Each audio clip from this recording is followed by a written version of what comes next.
funniest way you've outsmarted your parents' rules? My parents are control freaks who have a rule for everything. When I was 16, they created this elaborate list of household rules thinking they were being smart. They weren't. Rule number 1, no boys in your bedroom. So I started hanging out with my boyfriend Jake in the living room at 2 a.m., watching movies, loudly. After a week of being woken up by our midnight movie marathons, my dad amended the rule, no boys in the house after 10 p.m. So Jake and I started hanging out in the backyard in December with a portable heater and blankets. My mom changed it to no boys on the property after 10 p.m. So Jake would park across the street and we'd talk through my bedroom window with walkie-talkies. Jake, can you hear me? Over. Loud and clear, Khalifa. Your dad looks really angry. Over. Rule number 2, you must ask permission before going anywhere. So I started asking permission for everything. Mom, can I go to the bathroom? Khalifa, don't be ridiculous. But the rule says I have to ask permission before going anywhere. The bathroom is somewhere. Can I go to the kitchen? Can I go to the mailbox? Can I go to my bedroom? After 2 days, my mom was ready to scream. She changed it to, you must ask permission before leaving the house. So I started having all my friends come to our house instead, every day. All day. My living room became Grand Central Station. There were teenagers everywhere, eating all our food and taking over the house. Khalifa, this is too many people. But Mom, I'm not leaving the house. I'm following the rules. Rule number 3,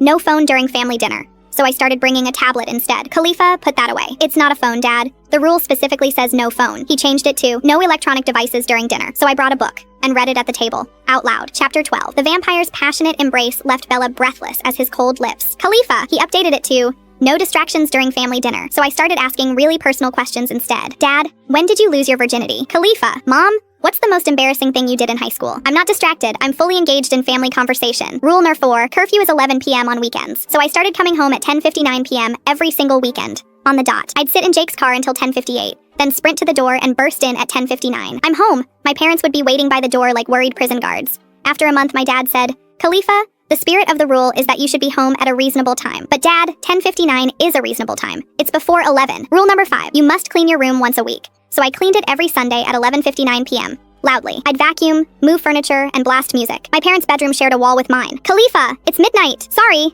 just following the rules. Today's Sunday. My mom changed it to clean your room once a week during reasonable hours. So I started cleaning it at 6 a.m. on Sunday mornings, still loudly. Khalifa, people are sleeping. 6 a.m. is reasonable. It's daytime. The final straw came when they made rule number 6. No loopholes. Follow the spirit of the rules, not just the letter. So I printed out the definition of loophole and highlighted the part that said an ambiguity or inadequacy in the law or a set of rules. Mom, Dad, according to Merriam-Webster, loopholes exist because rules are poorly written. If you don't want me to find loopholes, write better rules. I presented them with a 10-page analysis of why their rules were legally insufficient, complete with citations and footnotes. My dad stared at the document for 5 minutes, then looked at my mom. Honey, I think we created a monster. She's going to be a lawyer. My mom sighed. A really annoying lawyer, my dad added. They called a family meeting the next day. Khalifa, we're scrapping all the rules. Really? Yes. But in exchange, you have to use common sense and good judgment. Define common sense. Khalifa. Just kidding, I'll be good. Probably.